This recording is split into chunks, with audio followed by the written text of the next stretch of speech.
नमस्कार मेरे विद्यार्थियों, आपकी मंगल कामना के साथ और आज एक नए अध्याय के साथ मैं आपकी हिंदी विषय की हिंदी अध्यापिका आपका हिंदी की ई कक्षा में हार्दिक स्वागत करती हूँ।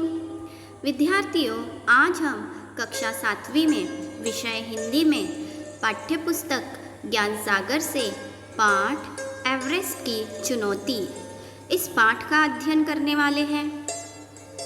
विद्यार्थियों, व्यक्ति के जीवन में कभी कभी ऐसी परिस्थितियां आती हैं कि उन्हें अनेक मुश्किलों का सामना करना पड़ता है और उस चुनौती को स्वीकार करके आगे बढ़ना पड़ता है। तो आज हम इस पाठ के माध्यम से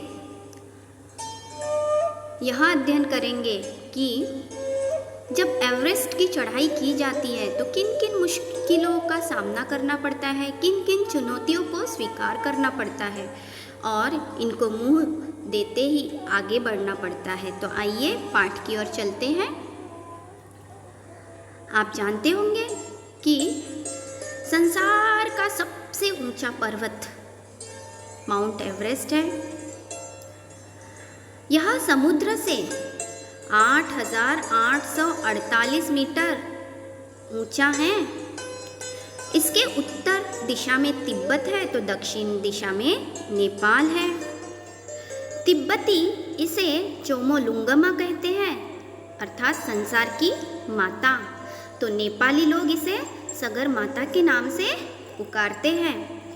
नेपाली भाषा में सगर का अर्थ होता है बर्फ, हाँ अर्थात बर्फ का पर्वत। 1849 में एक सर्वेक्षण दल को पहली बार यह पता चला कि संसार का सर्वोच्च पर्वत शिखर है। अब सर्वेक्षण दल जो खोज करता है, अनुसंधान करता है, ढूंढते रहता है नई नई चीज़ें, तो उन्हें 1849 में पहली बार यह ज्ञात हुआ कि संसार का सबसे ऊंचा सर्वोच्च पर्वत शिखर है। उस समय इसे शिखर 15 नाम दिया गया था, तब इसका नामकरण नहीं किया गया था इस पर्वत का। 1849 में इसे शिखर 15 का नाम अर्थात नामकरण किया गया। बाद में इसे एवरेस्ट कहा जाने लगा। इसे यह नाम भारतीय सर्वे विभाग के प्रमुख सर जॉर्ज एवरेस्ट के सम्मान में प्रदान किया गया। अब माउंट एवरेस्ट यह जो नाम है, यह भारतीय सर्वे विभाग के जो प्रमुख थे सर जॉर्ज एवरेस्ट, उनके सम्मान में यह नाम प्रदान किया गया।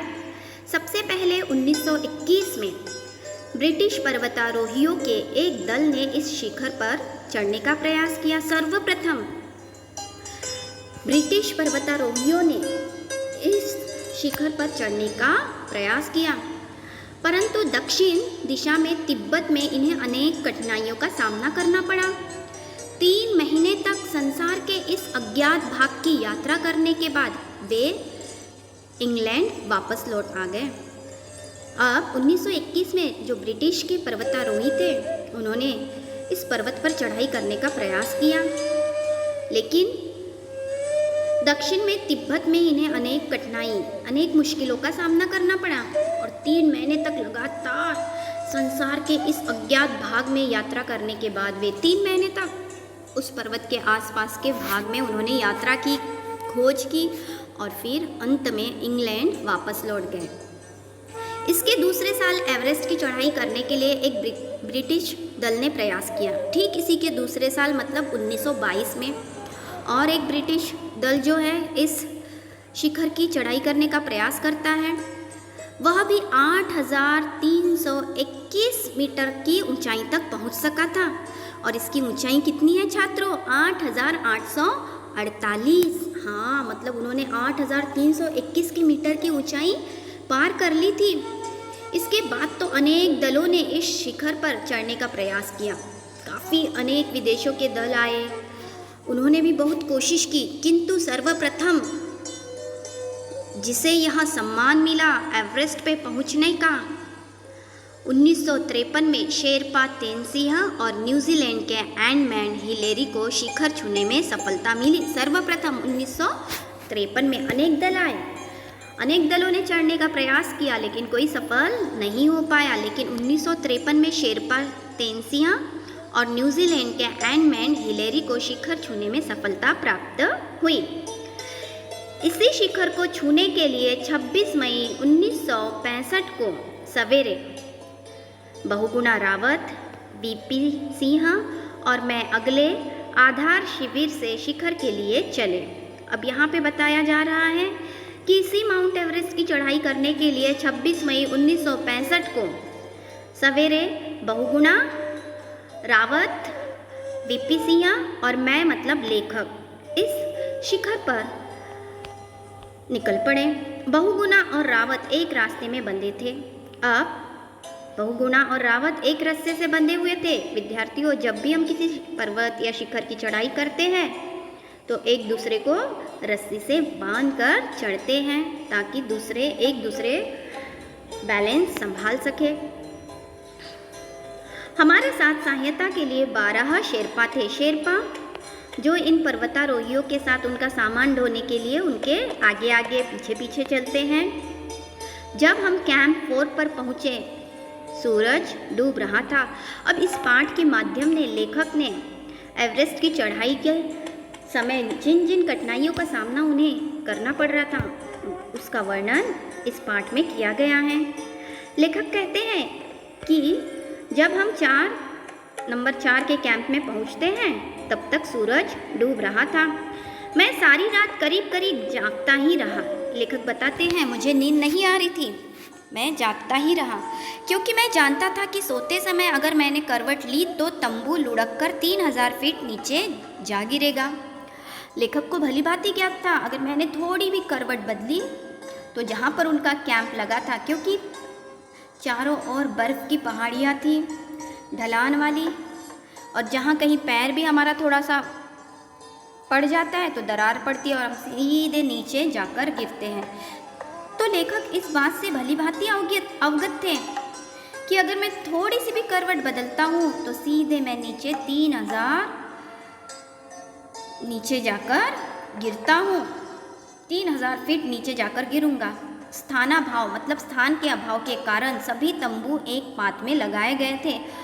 विद्यार्थियों, जब पहाड़ियों पर चढ़ा जाता है तो वहाँ की ज़मीन समतल नहीं होती है, उबड़ खाबड़ होती है। तो उस हिसाब से एक ही पात में एक ही लाइन में सारे तंबू लगाए गए थे।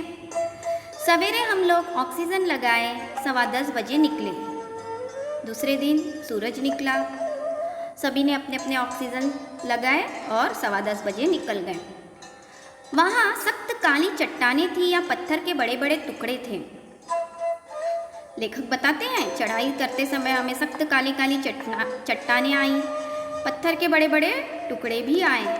उन पर चलना बहुत मुश्किल और थकाने वाला था। चढ़ाई वाला रास्ता ऊपर से, और ऊपर से काली काली चट्टानें, बड़े बड़े पत्थर के टुकड़े, और इस पे जब हम चढ़ेंगे तो थकान तो अवश्य होंगी क्योंकि चढ़ाई वाला रास्ता था। ठंडी हवाएं हमसे टकरा रही थी। पर्वत पर चढ़ रहे थे, ऊपर से ठंडी हवाएं भी आ रही थी जो इन्हें टकरा कर गुजर रही थी। जब हमें अपने तंबू दूर से फहराते दिखाई दिए तो हमारी जान में जान आई। उन्हें लगा अब कैंप आ गया है, चढ़ाई तो पूरी हुई नहीं है, लेकिन विश्राम करने के लिए जगह जगह जो तंबू लगाए थे और उस तंबू पर एक झंडा लहराता हुआ लगाया था, उस झंडे को फहराते हुए देखते हैं तो इनके जान में जान आ गई। शाम होने तक, जब तक शाम हो गई तब तक हम वहाँ पहुँच चुके थे। यही स्विच, ब्रिटिश, अमेरिकी अभियानों के पुराने तंबू भी थे। इसके पूर्वजों अनेक दल आए थे, स्विस के, ब्रिटिश, अमेरिका के, उनके पुराने तंबू भी अभी तक वहीं पे थे और उन पर तभी का कूड़ा कचरा भी जमा दिखाई दे रहा था। विद्यार्थियों देखो,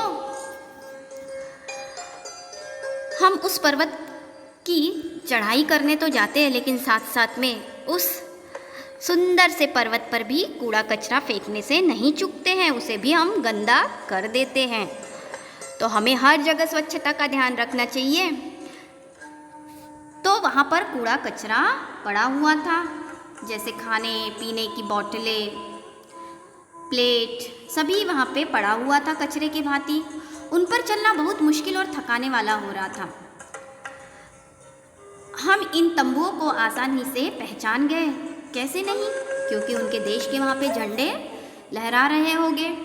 हमारी ऑक्सीजन खत्म होती जा रही थी। लेखक कहते हैं जो हमारे कंधे पे ऑक्सीजन लगे थे वह खत्म होते जा रही थी, इसीलिए मैं इन तंबुओं में घुस गया। लेखक कहते हैं इसलिए मैं इस तंबुओं में ढूंढने के लिए घुस गया। रात में उपयोग करने के लिए उनके कुछ ऑक्सीजन सिलेंडर निकाल लाया।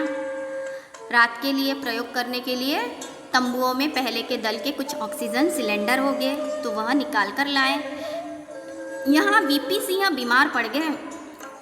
इतनी कठिन चढ़ाई, ऊपर से ठंडी हवाओं को सहते हुए आगे बढ़ना, इस कारण वीपी सिंह जो है बीमार हो गए। उनकी जगह फिर फू दोरजी हमारे साथ आकर शामिल हो गए। अब उन्हें वापस भेजना पड़ा फिर, और उनकी जगह फिर फू दोरजी हमारे साथ सम्मिलित हो गए। यहाँ मैं यह बता दूं कि इस अंतिम शिविर को आगे हम रात दिन ऑक्सीजन का इस्तेमाल करना था। लेखक कहते हैं हमें रात दिन जैसे जैसे हम ऊपर चढ़ते हैं ऑक्सीजन कम होते जाता है, तो हमें ऑक्सीजन सिलेंडर अत्यंत आवश्यक रहते हैं। विद्यार्थियों, आशा करती हूँ कि आपको इस पाठ का प्रथम भाग अवश्य समझ में आ रहा है। तो आप जल्दी से कॉपी और पेन लेकर आइए। हाँ, गृहपाठ। संसार के सबसे ऊंचे पर्वत शिखर को किस किस नाम से पुकारा जाता है? चोमोलुंगमा और सगर माथा। तिब्बती से चोमोलुंगमा कहते हैं तो नेपाली से सगर माथा कहते हैं। विद्यार्थियों, आशा करती हूँ कि आप यह गृहपाठ अवश्य पूर्ण करेंगे और साथ साथ में इस पाठ के शब्दार्थ, अनुस्वार, अनुनासिक और नुक्ता शब्द भी आपको अपनी कॉपी में लिखना है। अब इस पाठ के दूसरे भाग के साथ मैं आपसे पुनः मिलने आती हूँ। धन्यवाद।